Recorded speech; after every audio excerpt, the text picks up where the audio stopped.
Después del trabajo, After Work, con Eduardo Castillo, Capital Radio.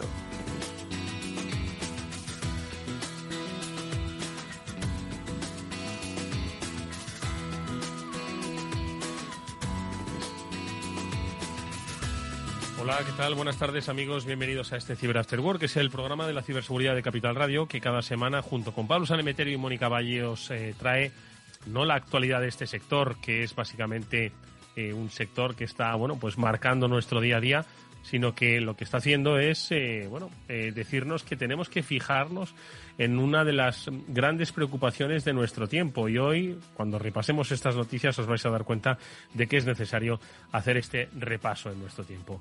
Hoy, con Mónica Valle y Pablo Sanemeterio, vamos a hablar de criptomonedas, pero no lo vamos a hacer entre nosotros, sino que hemos llamado a un especialista. Hemos llamado nada menos que a Raúl Riesco, que es uno de los mayores especialistas que hay, no solo en ciberinteligencia, sino también en criptomonedas y criptotokens, y con él vamos a hablar sobre cómo se desenvuelve el mundo de la ciberseguridad en este entorno. Pero también comentaremos otras muchas cosas y, por supuesto, haremos nuestro repaso al trabajo en la nube y, sobre todo, la seguridad que hay en ella con los especialistas de Netscope. Y luego, después de las noticias, hablaremos con Samuel Bonete, que nos hablará, sobre todo nos dará pistas sobre cuando nos pasa algo en el mundo de la nube, si ese algo es por alguna causa en concreto de seguridad o por un mal funcionamiento. Bueno, pues seguro que nos va a dar muchas pistas. Bueno, pues esto, amigos míos, es lo que vamos a hablar en el Cyber After Work de hoy. Antes saludo a Pablo y a Mónica. ¿Cómo estáis, Pablo, Mónica? ¿Qué tal? Muy bien, Eduardo. Aquí estamos pasando un día más y yo creo que abordando uno de los temas de actualidad que tenemos que ver un poco para la sociedad, porque estamos ante, yo creo, una revolución de los sistemas financieros. Estamos ante una revolución de los sistemas financieros y, ojo, que en el mundo de la ciberseguridad y el mundo de las criptodivisas hemos leído alguna que otra noticia absolutamente sorprendente, ¿no?, sobre los robos que se han llegado a cometer en el mundo de las criptos. Seguro que con nuestro invitado, con Raúl Riesco, comentaremos esto y otras muchas cosas. Pues si os parece, Mónica, hola, Mónica, que has vuelto de Colombia, segunda jornada de STIC, que has estado por allí. Segunda jornada STIC, capítulo Colombia, efectivamente, con unos contenidos espectaculares, ponentes como siempre de primer nivel y una organización exquisita. Así que con muy buenas sensaciones tras estas jornadas en las que, por cierto, uno de los principales temas que se ha abordado ha sido la importancia de compartir información en el ámbito de la ciberseguridad, qué importante es. Y al fin y al cabo, pues nosotros estamos haciendo parte de esto, ¿no?, de compartir información, de transmitirla para que, entre todos estemos un poco más seguros. Así que... Bueno, pues de eso y muchas otras cosas hablaremos, por supuesto, y estad pendientes a los próximos episodios de este Cyber After Work, el programa de ciberseguridad de Capital Radio, porque daremos buena cuenta de los especialistas con los que hemos hablado en Colombia en esta segunda jornada STIC. Bueno, pues vamos a hablar de criptodivisas, vamos a hablar de nube, pero antes repaso las noticias que de verdad que cada semana nos sorprenden, y hoy vamos a empezar, si os parece, con una que me recuerda mucho a los tiempos aquellos de los videojuegos del Spectrum, y seguro que los oyentes de la EGB pues les sonará un poco cuando entraba en bucle un jugador y moría permanentemente y ya pues estaba bloqueado el juego. Bueno, pues hoy lo ha conseguido un ciberataque. Vamos con las noticias.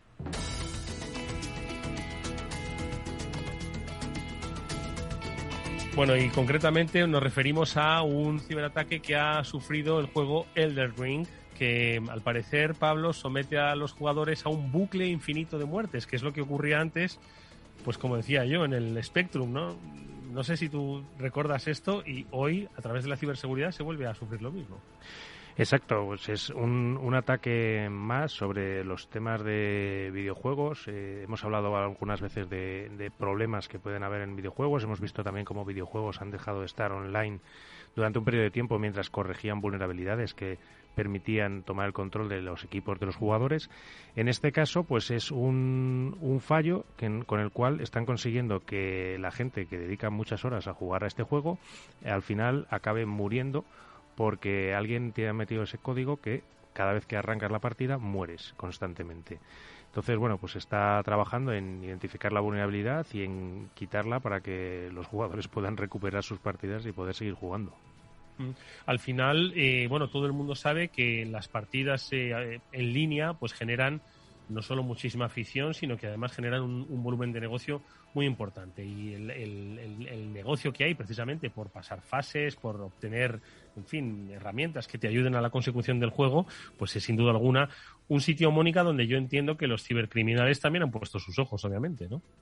Sin duda alguna. Además, bueno, no tiene tanta relación con esta noticia, pero sí algo que hemos comentado en alguna ocasión y que creo que es importante volver a destacar.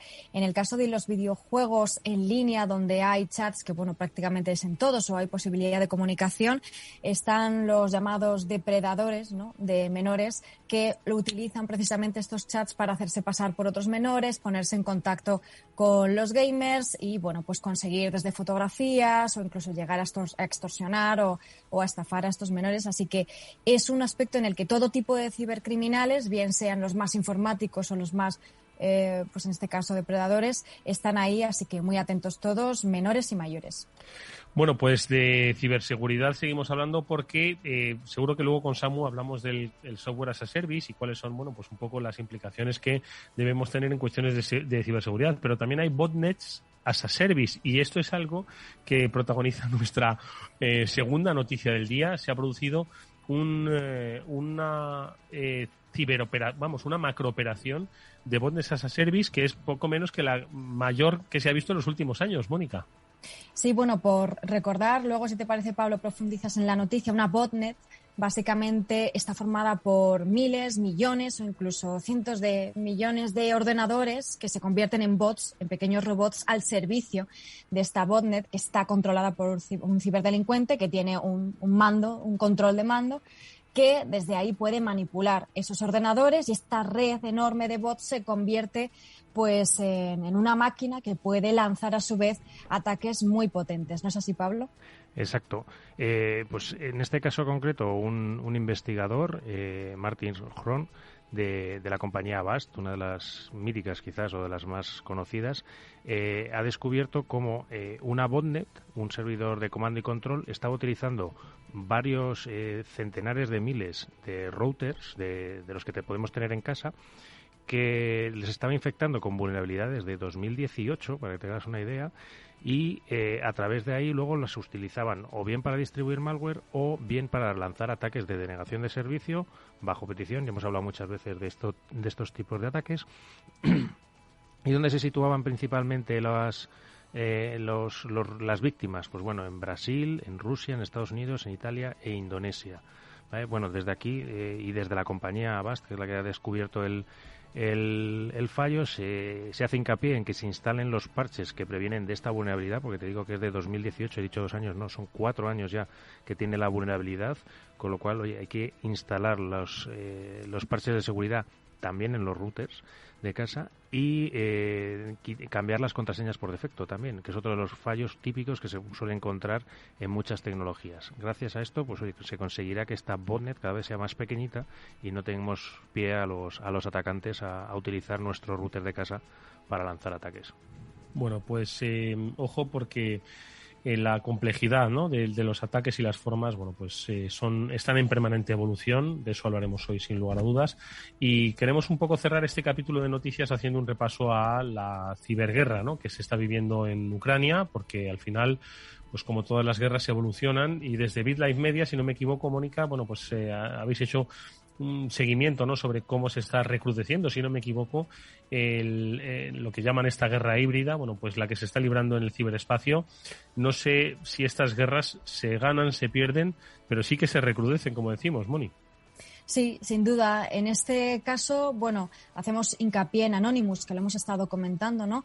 Este grupo hacktivista que está en ciberguerra, en este caso contra Rusia, ¿no? Y ya hemos estado comentando algunos de los ataques que han lanzado contra el gobierno de Putin, y en este caso, bueno, pues han estado lanzando distintos tipos de ataques, como por ejemplo ataques de denegación de servicio, que recordemos que su objetivo es pues paralizar, en este caso, páginas web que no se puedan usar. Y la agencia de noticias Russia Today, algunos canales de televisión en directo han conseguido paralizarlos. También han conseguido, pues incluso, pues ya os digo, paralizar que estaciones de televisión estatales rusias, ¿no? En las últimas semanas se han registrado en distintos tipos de cuentas de Telegram, ¿no? que se cree que están manejados por ellos, más de 300.000 voluntarios que se han denominado el ejército de TI, el ejército informático de Ucrania, ¿no? Y pues distintos tipos de ataques, sobre todo de este tipo, están lanzándose con una nueva forma de ciberactivismo. Pablo. No, y que están apuntando, como hemos dicho, se ha llegado a interrumpir la emisión en Rusia de algunos canales de noticias, pero es que también en la noticia de BitLife Media, si accedes, puedes ver cómo no se limitan solo a ellos, sino que también están accediendo a cámaras de vigilancia, les están poniendo mensajes en las cámaras de vigilancia a los dueños de esos negocios, están también quizás desde el otro lado trabajando, cuando digo del otro lado, más desde Rusia, más que desde Ucrania, trabajando en la generación de fake news. Si no me equivoco, había salido algún deepfake, incluso apuntando ya al presidente de Ucrania. Entonces, pues vemos que ambos bandos están trabajando en encontrar vulnerabilidades, en encontrar fallos y explotarlos. Y también, pues como siempre hemos dicho, en la guerra muchas veces la primera de las víctimas es la verdad, que yo creo que es una de las que más está sufriendo. Bueno, pues así está evolucionando la ciberguerra en Ucrania. Es, como decimos, algo que va increciendo y que sin lugar a dudas va a influir sobre el desarrollo de los acontecimientos, tanto en la opinión pública como en la propia capacidad, ¿no? de los, en este caso, gobiernos enfrentados de manejar sus sistemas. Bueno, pues de eso seguiremos hablando, obviamente, pero antes vamos ya, si os parece, con nuestra píldora. Así que necesitamos pues hablar de nuestro día a día en el trabajo y de aquellas pequeñas percepciones que tenemos sobre el uso de nuestra nube, que no sabemos si obedecen a que quizás tenga una mala configuración o que quizás esté pasando algo más grave. La píldora SASI hoy nos la trae Samuel Bonetti.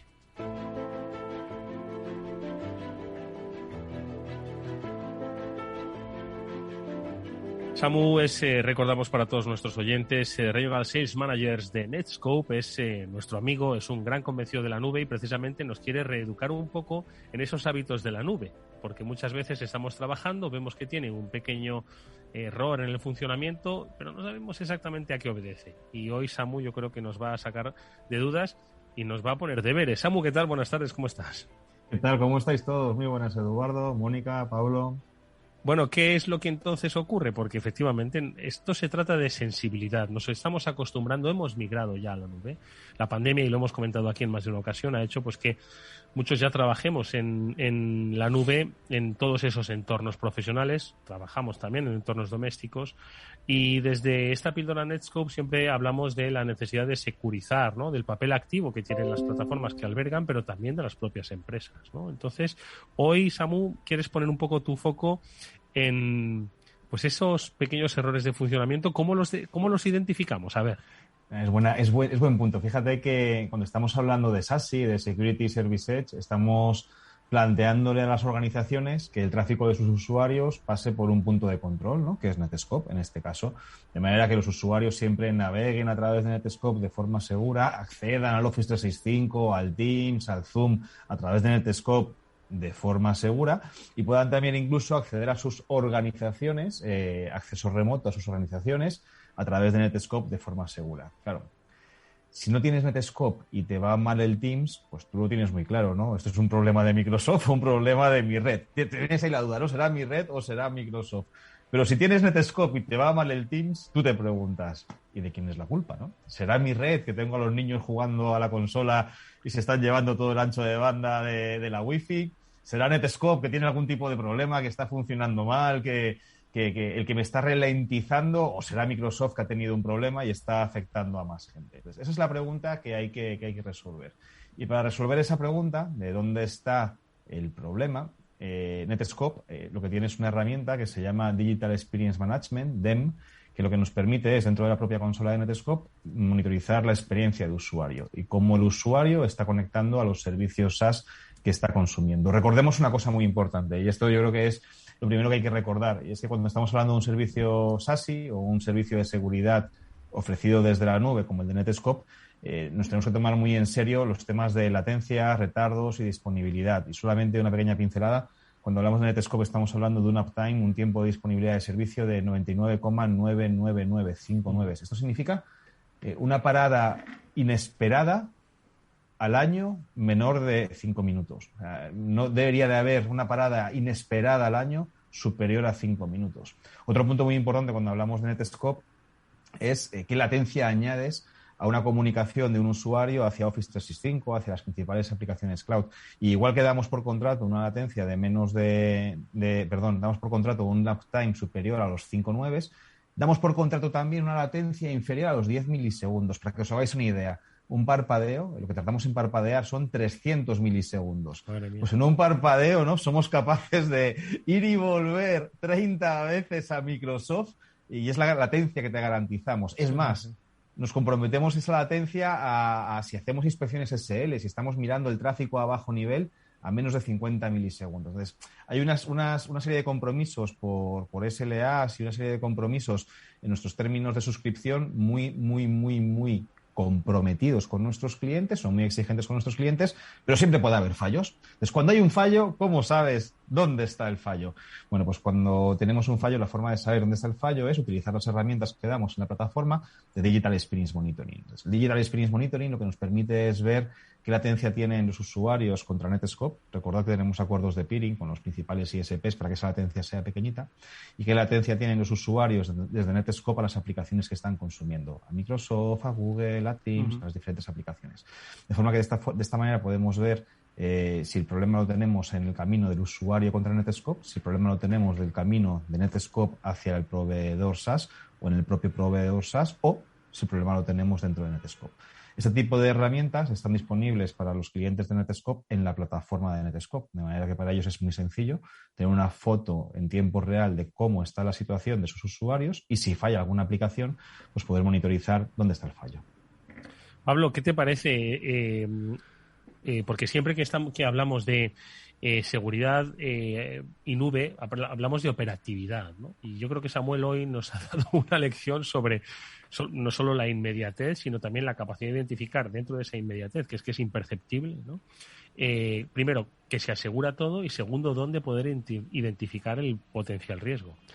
Totalmente, o sea, como siempre hablamos, en seguridad también hay que estar pendientes de la disponibilidad. Muchas veces se nos olvida, nos centramos mucho en los ataques y en las tomas de control de equipos y demás, y se nos olvida la disponibilidad y que las latencias, vamos a un mundo de inmediatez y en el cual las latencias tienen que ser muy bajas y conseguir seguridad y una latencia muy baja es algo bastante difícil y complicado. Entonces, en ese sentido, nuestros amigos de Netscope siempre nos ayudan a tener seguridad y velocidad. Yo por añadir un punto a lo que estaba diciendo Pablo, creo que siempre ha habido una lucha, hasta hace bien poco, ¿no?, de seguridad y rendimiento. Y es como, si es seguro, ya es que es más lento, pero es que es seguro, pero es que es seguro. Nosotros lo que queremos es romper esa barrera. Estamos convencidos de que puede haber seguridad con buen rendimiento y que sea una seguridad realmente transparente para el usuario. Y este chascarrillo me lo habréis oído en muchas ocasiones, pero recuerdo siempre un piloto que hacíamos con un cliente y le preguntaba: Eduardo, ¿cómo ha ido el piloto? ¿Qué tal está la prueba de concepto? ¿Cómo lo estáis viendo? Y dice: mira, Samuel, está yendo muy bien. Y yo: ¿y eso? Y dice: nadie ha llamado para quejarse.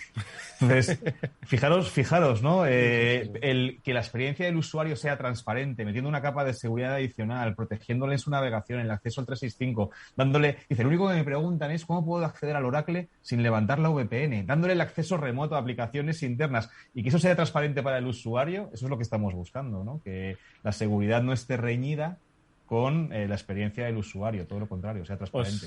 ¿Os acordáis de esa marca de automóviles de origen sueco, que no voy a mencionar, que decían de las más seguras del mercado, pero cuyo diseño, pues en los años 70 adolecía un poco de esas líneas italianas? Hoy esa marca de origen sueco yo creo que combina esas dos cosas. Estamos hablando de que ha logrado, pues oye, un diseño muy atractivo y mantiene la seguridad, ¿no?, de sus vehículos. Pues esto, Samu, se me antoja muy similar, ¿verdad? Es similar, correcto. Bueno, pues con esa lección de uso cotidiano, amigos, de los entornos cloud y sobre todo seguros, nos despedimos hoy a Samuel Bonete, Regional Sales Manager de Netscope. Como siempre, un placer, Samu. El placer ha sido mío y muchas gracias a todos por escucharnos. El futuro de la seguridad, ya sabéis, está en la nube. Allí nos veremos. Un fuerte abrazo. Hasta luego. Un consejo: si inviertes en bolsa, esto te interesa. XTB tiene la mejor tarifa para comprar y vender acciones y ETFs, cero comisiones, hasta 100.000 euros de nominal. Si inviertes en bolsa o quieres empezar, más sencillo e imposible. Entras en xtb.es, abres una cuenta online y en menos de 15 minutos compras y vendes acciones con cero comisiones, con atención al cliente en castellano y disponible las 24 horas al día. ¿A qué estás esperando? Ya son más de 450.000 clientes los que confían en xtb.es. Riesgo 6 de 6. Este número es indicativo del riesgo del producto, siendo 1 indicativo del menor riesgo y 6 del mayor riesgo.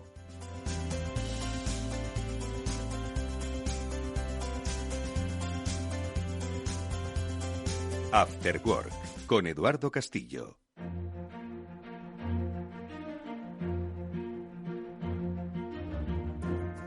Bueno, pues hoy tenemos un invitado de lujo, hay que decirlo, es un referente para muchos de los profesionales de la ciberseguridad. Tiene un currículum largo que lo leeremos, porque Raúl Riesgo es cofundador de Babylon Finance. Es doctor en telecomunicaciones, lleva 20 años trabajando en el mundo de la seguridad en áreas directivas, ha pasado por compañías e instituciones de referencia y ha sido evaluador de la Comisión Europea. Hoy está investigando y publicando varios libros sobre blockchain y está especializándose en el mundo de las criptodivisas, de los criptotokens. Nos gustaría mucho hablar con él para que algunos que se nos escapa mucho este mundo podamos centrar el tiro. Nuestro invitado es Raúl Riesgo. Raúl, es un placer tenerte. ¿Cómo estás? Hola, encantado también de conocerte, Eduardo y Mónica, y nada, un placer estar aquí con todos vosotros. Bueno, pues le vamos a pedir a nuestro Pablo San Emeterio que nos sitúe un poco, porque de criptodivisas hoy podemos hablar de todo, de mucho, pero no acabar centrando el tema. Entonces yo te diría, Pablo, que fijases los 3 puntos que yo creo que a los oyentes de este programa pues le interesa saber, le interesa conocer de la mano de Raúl. Bueno, pues yo quiero primero que nos cuente un poco qué son los tokens y cómo funcionan los tokens, que igual es algo que muchas veces a nuestros oyentes y a la gente normalmente se les escapa. Luego que nos cuente un poco qué temas de seguridad debe tener alguien que tiene criptomonedas en cuenta, dónde se producen algunas estafas y demás. Si puede que nos cuente algo también de las estafas que están habiendo, esos que damos noticias de vez en cuando. De 84 millones que les quitaron a unos el otro día. Y de esas cosas y cómo se defienden ellos en Babylon de ese tipo de problemas. Y si nos sobra tiempo, que yo creo que vamos a tener que llamarle para 2 o 3 programas, que nos cuente algo también de su tesis doctoral, que yo creo que le va a interesar mucho a la gente y está relacionado con criptomonedas y con ciberinteligencia. Pues yo te pediría, Raúl, que mira, lo primero que ha dicho Pablo, dice, oye, cuéntanos un poco de cómo va esto de los tokens y tal. Pues yo creo que ahí te vamos a pedir un elevator pitch, porque yo creo que nos ocuparía este y 2 programas más, ¿no? Para luego rápidamente hablar de esos entornos, ¿no?, en los que estáis trabajando, que son de la ciberseguridad. Pero sitúanos tú, Raúl. Bueno, pues la verdad que daría para hablar mucho tiempo, ¿no? Pero intentando hacer un elevator pitch, pues un token en este momento en la cadena de bloques de Ethereum es un estándar. El más básico, que se conoce hace más tiempo, es el ERC20.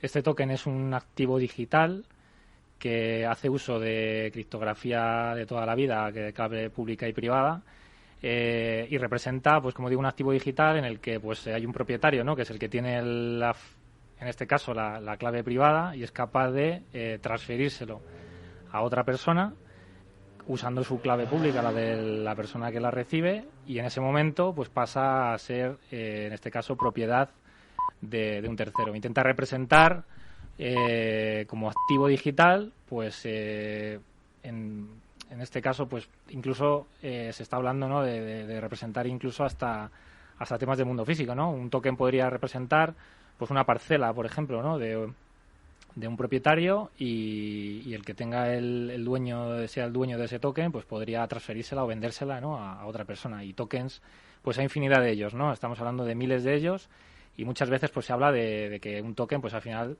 también es una criptomoneda, ¿no? Y como digo, hay miles y miles de tokens en este momento. ¿Y cuáles son un poco los riesgos que se asumen o los ataques que puede sufrir? Voy a dividirlo en 2 partes, ¿vale? Por un lado, el tenedor de estos activos digitales, y luego me cuentas un poco más el que os toca a vosotros en Babylon, un poco que sois yo creo que los objetivos principalmente de ataques a día de hoy. A nivel de riesgos, pues imaginaos, ¿no? Es criptografía clave pública privada, pues hereda todos los riesgos, ¿no?, en materia de ciberseguridad que ya estamos viendo. Pues si tú eres poseedor de tu clave privada, pues sigue pasando y mucho, y además yo estoy viendo una oleada importante porque Antes de nada, comentar que igual que la Web 2 trajo la posibilidad de que todo el mundo pudiera publicar lo que opinaba en Internet, pues la Web 3 lo que trae es que todo el mundo, pues en este caso, se le abre la posibilidad, ¿no?, de ser inversor, ¿no? Y hasta ahora ya existía esto, ¿no?, pero no a través del mundo de las criptomonedas, y darle la llave de operar directamente en un mercado a una persona que depende de una clave privada y que puede ser chantajeado, como sucede, ¿no?, a través de scammers, pues se ponen en contacto con ellos, se hacen pasar por personal de soporte, en este caso, de cualquier entidad, incluida la nuestra.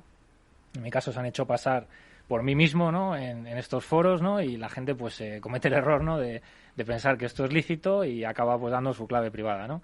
Existen soluciones, ¿no?, en este caso como criptografía basada en wallets de hardware, ¿no? Pero bueno, al final muchísima gente, inversores incluso, pues acaban utilizando este tipo de software y se acaban fiando de gente de todo tipo, ¿no?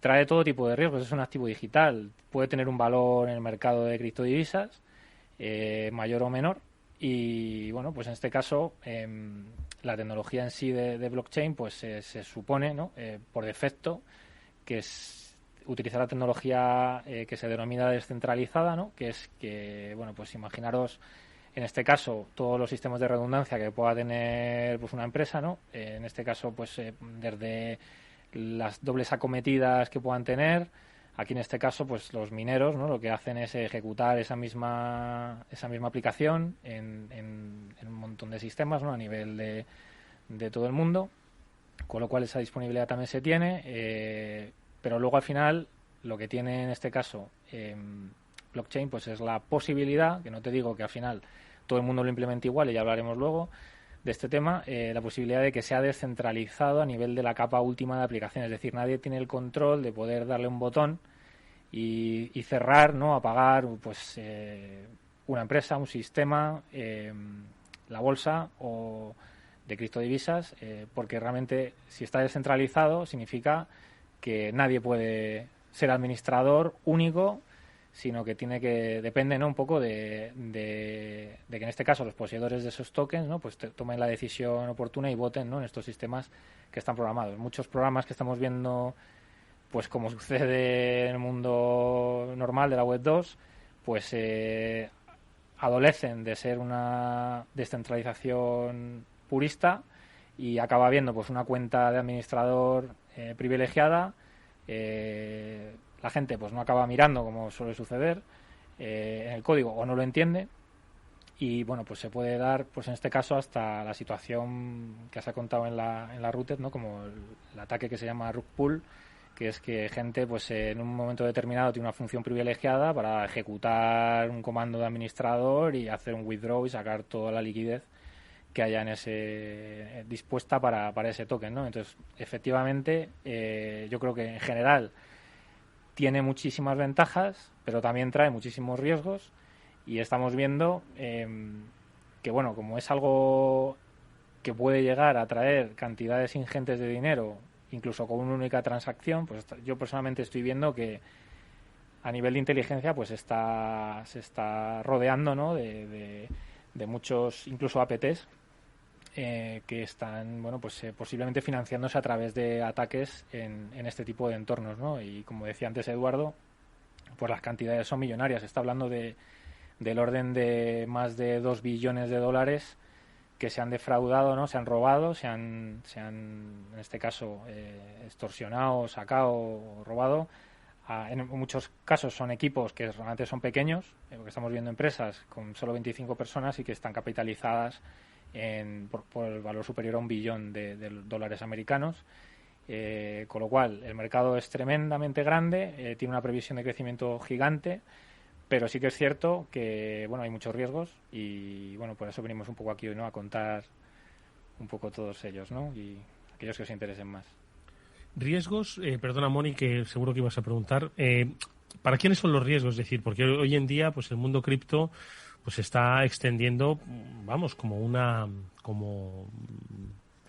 manto, no sé si todavía blanco o negro, pero como un manto en nuestra sociedad, ¿no? Entonces, ¿para quién, dónde están esos principales riesgos y para quién? ¿A quién señalarías en primer lugar o en una escala de riesgo? Rubén. Pues a ver, Raúl, perdón. Sí. A ver, hay riesgos, por ejemplo, desde la parte en la que yo trabajo más, que es lo que se denomina finanzas descentralizadas, pues solo a nivel ya de finanzas, pues hay riesgos porque son productos financieros entendidos desde el concepto nuevo que incluso está en fase, o espero que se acabe regulando, ¿no? Entonces ahí ya hay simplemente, pues hay riesgos derivados de que, bueno, pues hagas una operación, en este caso, sin conocimiento, como decía antes, avanzado de inversiones, porque mucha gente estoy viendo pues, que llega allí de repente y va con 2.000 euros y ya quiere hacerse rico rápido, ¿no? E intenta invierte en lo que le han dicho y tal. Entonces, no son inversores especializados y de ahí un poco creo que uno de los principales riesgos es que si quieres utilizarlo, en este caso, como producto financiero, pues te tienes que hacer, pues como toda la vida, ¿no? Pues te tienes que informar muy bien de dónde estás poniendo tu dinero, ¿no? Eso es así. Pero luego hay, como digo, y no quiero que la audiencia, ¿no? entienda que realmente esto es malo, al contrario. O sea, lo que pasa es que, bueno, venimos a un programa que es referencia, ¿no? En la parte de seguridad y de riesgos y sí que creo que es importante aprovechar la oportunidad, ¿no? para que la gente sea más consciente, pues que luego también pues hay riesgos de muchos tipos. Por ejemplo, me atrevería a decir, porque es algo que hemos tenido que sufrir recientemente, pues hay riesgos, por ejemplo, del hecho de que bueno, pues hay también sistemas automatizados, como en todas partes, y en este caso, pues por ejemplo, bueno, sin intentar ser muy complejo, ¿no?, en la explicación, pues imaginaos, ¿no?, todas las transacciones que se van a realizar en un bloque concreto de la cadena de bloques, pues se mandan a un pool, ¿no?, de una especie de memoria, el mempool que se denomina, y ahí, dependiendo de lo que estés dispuesto a pagar por que tu transacción se ejecute antes que otras, que es como una especie de recompensa, ¿no?, que se da a los mineros, pues claro, ese mempool pues lo podemos ver, lo puede ver todo el mundo, ¿no? Entonces hay bots, ¿no?, pues que intentan hacer una ejecución previa a lo que tú vayas a hacer para poder, por ejemplo, modificar determinados valores sabiendo que va a llegar tu transacción después, y entonces, bueno, lo que hacen es saltarse el mempool y lanzar directamente la transacción, lo que se denomina es el front running, ¿no?, o ejecución adelantada, ¿no? Y bueno, pues hay ataques, como digo, complejos de este tipo, ¿no? Pero luego, por ejemplo, hay ataques, como digo, ¿no?, de APTs, spear phishing. O sea, estamos viendo grupos muy avanzados, ¿no?, que están girando porque están, como digo antes, o dije antes, financiándose. Y como digo, hay equipos muy pequeños. Por ejemplo, hay un equipo que no serán más de 25 personas y que pues tienen un protocolo en este caso de finanzas descentralizadas, y que está valorado en el entorno de 1,8 billones de dólares, y son solo 25 personas. Entonces, bueno, pues aquí ha habido ataques, en este caso de, como digo, hasta de spear phishing, pues intentando de una manera avanzada pues inyectar código malicioso o ejecución maliciosa en el ordenador de uno del equipo, y por mucho que tengas, como digo, una clave privada, si la tienes compartida en un OnePassword o en lo que sea, al final son capaces de hacerse con tu sistema, pues te van a poder ejecutar en tu nombre pues este tipo de transacciones, porque al final no olvidemos que la clave pública privada, el que tiene el poseedor de la clave privada es el que tiene el poder, ¿no? Entonces, bueno, como digo, hay muchos casos muy diversos, pero también hay muchísimas ventajas. Moni. Hola, Raúl. Hola. Encantada de saludarte de nuevo y que estés en el programa. Iba a preguntarte sobre otro de los temas que es crítico también y que hemos mencionado alguna vez en el programa, pero que me encantaría que profundizaras. No tenemos mucho tiempo, pero sí que nos contaras qué es un smart contract, que está muy relacionado también con blockchain y con todo esto que estamos hablando, que bueno, básicamente son estos contratos inteligentes, ¿no?, que evitan esos intermediarios, simplifican procesos, ahorran costes, pero también, lógicamente, pueden tener riesgos, ¿no? ¿Cómo se evitan esos riesgos? ¿Cómo se auditan estos contratos para evitar las amenazas que puedan tener? Pues el smart contract, digamos que es la piedra angular de todo lo que es la cadena de bloques, en este caso Ethereum. Vitalik Buterin fue el creador, ¿no?, hace bastantes años, y al final todo surgió, ¿no?, de la idea de hacer un fork, ¿no?, un clon de Bitcoin y dar una funcionalidad más allá de simplemente ser un intercambio de divisa o de activo digital, ¿no? Entonces lo que dijo es, ya que va a haber una capacidad de procesamiento haciendo cálculos para validar realmente este intercambio de activo digital, hagamos que esa ejecución, ¿no?, esos cálculos, etcétera, tenga sentido por la vía de ejecutar una aplicación. ¿Por qué no vamos a poder ejecutar una aplicación de manera centralizada más allá de solo que la aplicación solo sea mandarte una moneda digital, ¿no? Entonces, lo que se creó fue los smart contracts, que es el colmo de la eficiencia. Como digo, en 24 kilobytes, que es lo que ocupa máximo un smart contract en este momento en Ethereum, tienes que crear una aplicación, o puedes crear una aplicación. Esta aplicación, bueno, puede haber aplicaciones que tengan numerosos smart contracts funcionando a la vez, ¿no? Pero que al final dentro de un smart contract tienes lógica de negocio, en teoría es casi Turing completo. Esto significa que puede ejecutar una lógica de negocio que se denomina pues bastante completa. Entonces tienes tus variables, tienes tus funciones, tienes tus aplicaciones, pero claro, es un código, una aplicación que se va a ejecutar de manera simultánea en toda la red de Ethereum para que todo el mundo valide ya no solo que te mando una moneda, sino que he ejecutado la función X y que eso lo he ejecutado yo y que se ejecuta en este determinado momento. Entonces eso tiene una cantidad de ventajas tremendas, porque al final puedes crear las redes que se denominan trustless, que yo no tengo por qué confiar en la persona con la que estoy intercambiando o la que ha creado esa aplicación. No tengo por qué confiar absolutamente nada en esta persona, porque yo veo que el código que está ejecutando es el que es, ¿no? Y soy capaz de verificarlo online.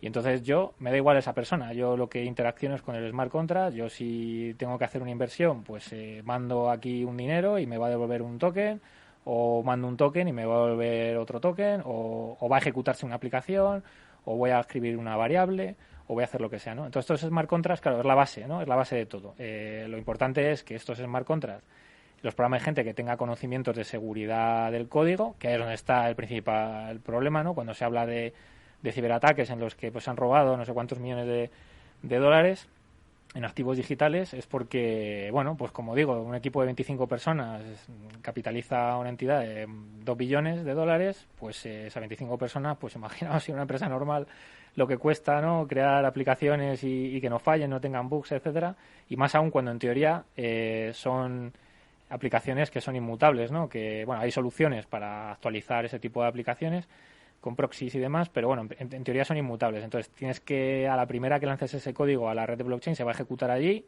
y tiene que ser perfecto, ¿no? Entonces, y además el código va a estar disponible a todo el mundo y la red va a ser compartida, todo el mundo va a tener acceso a lo que hay ahí.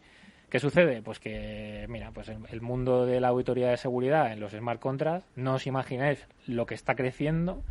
No hay gente y la gente que hay se está cobrando una barbaridad por cada auditoría, y luego no es suficiente. Todos sabemos, los que nos dedicamos a esto, que los riesgos son dinámicos y que cada versión de código que estás, en este caso, auditando, pues ha quedado obsoleta en el momento en el que termina el informe. Entonces, ¿cuán importante es tener dentro del equipo gente que sea especialista en seguridad? Pues es básico y fundamental, porque primero, en este momento, nosotros mismos, cuando hacemos continuamente auditorías y análisis de seguridad, ¿no? Nos estamos revisando cada versión de código, cada pull request que lanzamos, pues lo revisan al menos otras 2 personas más del equipo.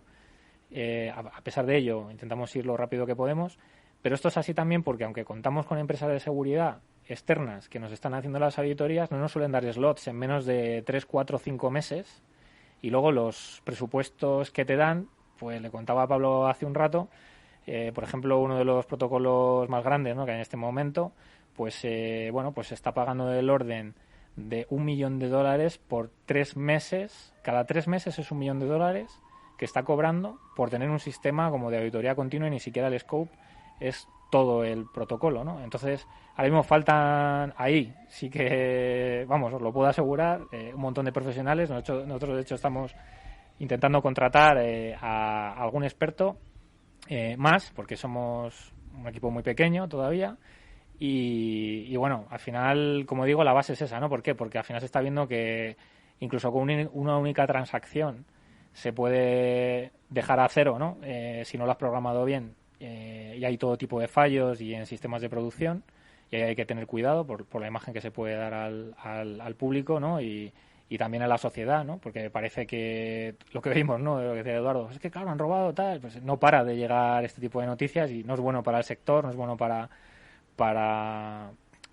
los que trabajamos en el sector, pero también hay gente pues muy buena intentando pues eso, contar con los recursos adecuados y la regulación adecuada y para que permita tener pues una alternativa al sistema y complementario, ¿no? A lo que hay hoy. No viene tampoco a reemplazar nada, pero es una forma diferente, ¿no? De hacer las cosas y la seguridad, por supuesto, es importantísima, sobre todo porque ahora mismo, como digo, la red es compartida, todo el mundo tiene acceso a la red, el código además también lo compartes y, o sea, lo comparte porque hay muchos fork, hay mucha gente que copia, clona, etcétera, y porque tampoco hay posibilidad de auditar mucho, ¿no?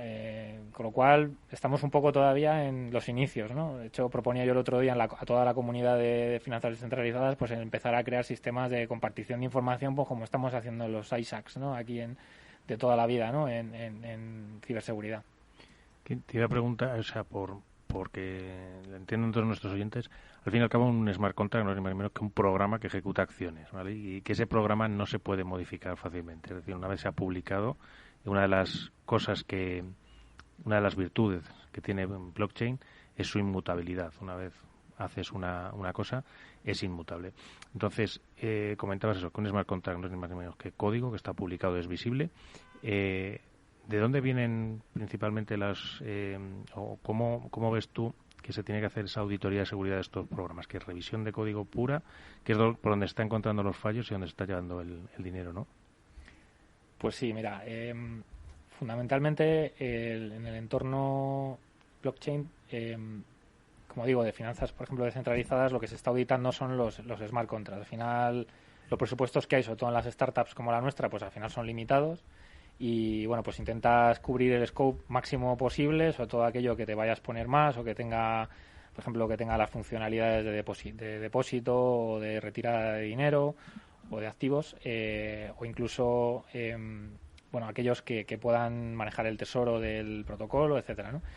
Intentas que el scope sea lo más amplio posible, pero al final tanto por el presupuesto como por la variabilidad del código, pues nunca tienes la seguridad 100% de que estás auditando la última versión o cuando has terminado la auditoría que sea ya válida porque ya ha modificado el código. Pero al final lo que auditas es el código de los smart contracts. Eso casi todo el mundo ya, y es una buena práctica, publica incluso las auditorías públicamente, ¿no? Pero al final, ¿qué acaban publicando? Los smart contracts, la auditoría de los smart contracts, ¿no? O sea, todo el mundo puede ver el código y puede ver la auditoría. Y al final acabas viendo en esas auditorías, y si te pones a leer, que esa función que en teoría está auditada y estaba mal y la han parcheado, luego vas al código y claro, la última versión del código resulta que como en teoría es inmutable, pero al final existen mecanismos, ¿no? Para desplegar nuevas versiones. Eso nunca te lo pueden al final limitar nadie, ¿no? Porque tú siempre puedes seguir desplegando cosas y lo que tienes que es modificar como el puntero, ¿no? O sea, ahora apúntame a esta otra versión de código. Y eso está muy bien porque al final tú publicas a tus usuarios, le das confianza en que la auditoría es esa, pero como digo, muchas auditorías son de versiones ya que han pasado, etcétera, ¿no? Pero ¿qué pasa? Que muchas veces la gente solo se focaliza en las auditorías de los smart contracts. Pero es que al final las aplicaciones, la gente normalmente no interacciona con el smart contract por defecto.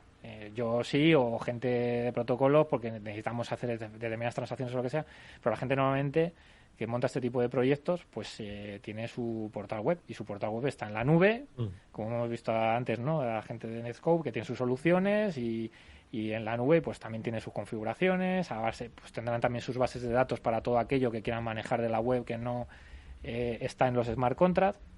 Y al final tienes un sistema híbrido. Entonces, claro, nosotros hemos sido, de lo que yo he visto por ahí, los primeros en publicar la auditoría de seguridad de la infraestructura. Porque al final, el último ataque que hubo, grande, de 130 millones de dólares a BadgerDAO, pues ha sido un ataque en el que, a través de un spear phishing, consiguieron acceder a uno de los proveedores de cloud de la infraestructura de esta empresa que utilizaba para la app, le inyectó un código malicioso que al final era un script que lo que hacía era segmentar a determinados tipos de usuarios que tuvieran en su billetera pues más tokens, y le sacaba un modal, una especie de pop-up, ¿no?, en el que estaba acostumbrado la gente, o estamos acostumbrados a hacerlo, que es hacer una proof, que es una funcionalidad de seguridad en el que tú le das permiso a alguien para que haga gestiones en una cantidad limitada sobre esa divisa en tu monedero. Lo que hacen es una transacción a nombre de otro, o sea, tú le dices, yo te doy la autorización para que este smart contract mueva dinero de mi billetera y ingrese, yo qué sé, 50 monedas de estas, ¿no? ¿Qué hizo? Pues durante más de 2 meses y medio, o sea, incluso superior al dwell time que hay ahora, ¿no? Estuvo entrando y saliendo, inyectando y desinyectando a través de la API, ¿no?, en su proveedor de cloud, este tipo de modal. Estuvieron la gente autorizando a un smart contract que era malicioso, pensando que era legítimo, y cuando ya en este caso el third actor, ¿no?, pues tuvo la garantía de que tenía suficiente dinero autorizado, etcétera, y vio que tocaba hacer las transacciones, pues empezó a hacer las transacciones en Ethereum, pero realmente las transacciones eran legítimas porque había obtenido la aprobación y la autorización de todos los billeteras por parte de las personas que habían pinchado en algo que creían que era legítimo, ¿no? Entonces la auditoría de seguridad de tu infraestructura pues sigue siendo igual de importante, porque tu infraestructura no son solo los smart contracts, tienes tu web que interacciona con los smart contracts. Oye, Raúl, nos quedan apenas 3 minutos en los que sí que me gustaría pues preguntarte por el último trabajo que has hecho, que es nada menos que una tesis doctoral. Bueno, uno de los grandes trabajos que has hecho, en el que además has mezclado aspectos que quizás antes nadie se había no atrevido sino planteado, que es el de la ciberinteligencia y el de las criptodivisas. Nos quedan 2 minutos. ¿Nos puedes hacer un poco lo que uno ayuda a la otra?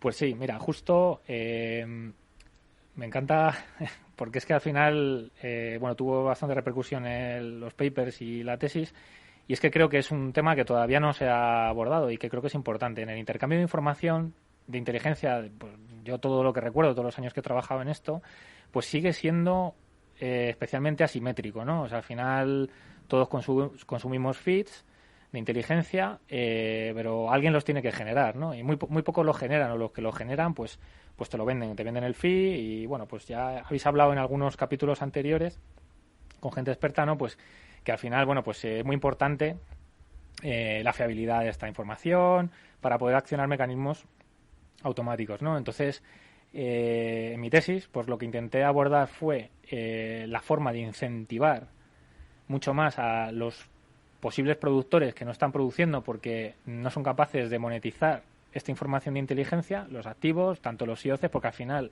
el tiempo es importante, el tiempo de detección, el tiempo en contar con esos tanto IOCs como en este caso proponía yo, algoritmos. O sea, no es tan importante bajo mi punto de vista compartir un IOC, sobre todo si te va a llegar tarde, como compartir la capacidad o el algoritmo que tú utilizas para poder detectar. Y entonces lo que utilicé fue la creación, o sea, que realmente creé un token, que en este caso era una especie de divisa que estaba ejecutándose en un smart contract, y lo que hacía era que a través de ese smart contract se ejecutaban los mecanismos de intercambio de información.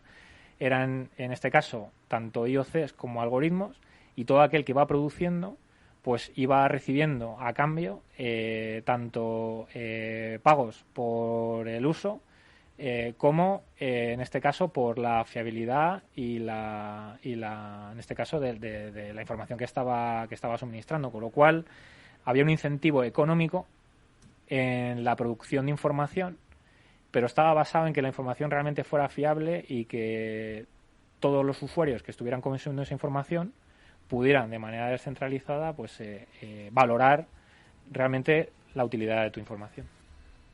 Bueno, pues yo creo que efectivamente, como decía Pablo Sanemeterio al principio, necesitamos 2, 3 y tal vez 4 programas para abordar comprender y entender el amplísimo desarrollo que puede haber en el mundo de las criptomonedas, pero por supuesto en la seguridad, cada día lo estamos viendo, lo ha destacado nuestro invitado, cómo hay que ir marcándola y siguiéndola muy de cerca. Ha sido Raúl Riesco, uno de los mayores especialistas que hay en criptomonedas, ciberinteligencia, ciberseguridad, que nos ha acompañado. Gracias, Raúl, por haber estado con nosotros con esta super masterclass. Nos veremos próximamente. Muchísimas gracias a vosotros. Un abrazo fuerte. Pues gracias a vosotros y Mónica, Pablo, nosotros nos despedimos hasta el próximo lunes, que volverá este Cyber After Work y en el que, como siempre, bueno, pues os acercaremos la realidad de nuestro tiempo, un tiempo extraño, complejo, pero que con especialistas de la talla de nuestros invitados yo creo que lo vamos a ir comprendiendo y afrontando con mucha valentía. Gracias, Mónica, gracias, Pablo. A vosotros, hasta el próximo lunes. Nosotros nos despedimos hasta mañana, que volveremos a la misma hora, a las 19, aquí en la sintonía del After Work de Capital Radio. Gracias a Néstor Betancor. Hasta entonces.